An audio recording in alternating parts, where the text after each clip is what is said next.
C'est tout un changement de régime au Québec cette semaine. On a eu droit à des conditions de pluie dimanche avec plus soutenu des orages. Voici le système se retire maintenant ce lundi vers l'est. On aura droit à des conditions vraiment de précipitations résiduelles. Pendant ce temps, ça se dégage un tout petit peu si on est vraiment dans le sud du Québec. On va parler d'un ciel beaucoup plus variable. Si on regarde les températures, autour de 20 degrés, c'est beaucoup plus frais que ce qu'on doit avoir normalement en ce temps-ci de l'année. Dans le sud du Québec, la normale pour ce qui est de Montréal tourne autour de 24 degrés Celsius. Donc, ça reste beaucoup plus frais. Si on s'en va vers la journée de mardi, on va parler surtout des conditions un peu plus ensoleillées, un peu plus douces. On va chercher 2-3 degrés additionnels comparé à la journée de lundi si on est dans le sud du Québec. Mais on a quand même de l'instabilité avec quelques averses et orages si on est vraiment au niveau de l'Abitibi. En allant dans l'est, le système reste un peu présent avec le front vers l'est du Québec, la côte nord, la Gaspésie. Mais c'est toute une histoire de nuages, donc un système de perturbations au courant de la semaine au Québec de manière générale. Donc, averses et grisailles seront au programme tout le long de la semaine avec possibilité de voir quelques orages parce que ça reste quand même un peu instable. Donc, au chapitre des heures d'ensoleillement, on n'en aura pas beaucoup. Lundi, mardi, si on est dans le sud du Québec, normalement, on a 15 heures disponibles. On va aller chercher la moitié. Un mercredi à jeudi, vendredi, on parle de 2 à 5 heures vraiment d'ensoleillement. Pendant ce temps, ça reste beaucoup plus frais, nuageux ailleurs. Tout cela tient en raison vraiment de ce creux qui va dominer la semaine au Québec.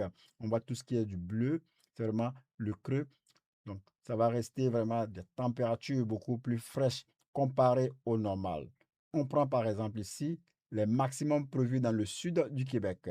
La barre noire qui remonte un peu, c'est la barre des normales pour la semaine.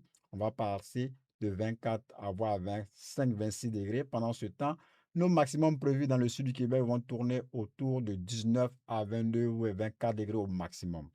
Donc, ça reste beaucoup plus frais que les normales. On parle de 2 à 3 degrés sous les normales si on est dans le sud du Québec. Pendant ce temps, vers l'Abitibi, on va parler jusqu'à 5 degrés en dessous des normales. Là, ça va rester beaucoup plus doux que les normales. C'est vraiment vers le Grand Nord québécois, au Nunavik, jusqu'à 5 degrés possiblement au-dessus des normales. Donc, si on est dans l'ouest, le sud et le centre, c'est tout un contraste comparé à ce qu'on a vécu la semaine dernière.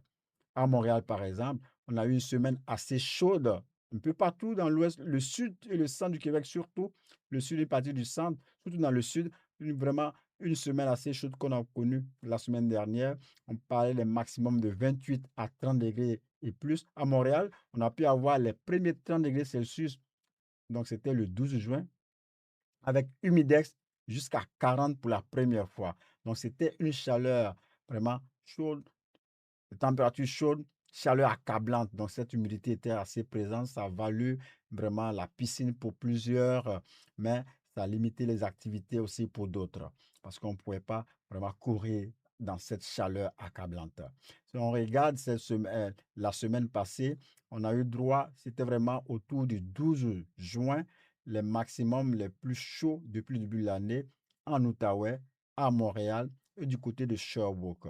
Plusieurs secteurs ont connu les températures les plus chaudes entre le 10 et le 12 juin. Si on est dans le centre du Québec, Chibougamau même a pu avoir les 30 degrés. C'était la première fois avant même Montréal. C'était le 11 juin. Et si on regarde les premiers 30 degrés Celsius, donc c'était vraiment dans cette vague de chaleur que les secteurs de Montréal, l'Estrie ont connu leurs premiers 30 degrés Celsius. Donc, les secteurs qui manquent à l'appel, surtout les grandes villes, on parle de Québec, normalement c'est le 16 juin, et l'Abitibi c'est le 14 juin, mais on ne voit pas des températures au-delà des 28, 25 ou 30 degrés là, pour ces secteurs. Ça va rester beaucoup plus frais. Donc, les premiers 30 degrés vont se faire vraiment attendre, possiblement en juillet pour ces secteurs, possiblement. Donc, c'est la fraîcheur qui va dominer au Québec.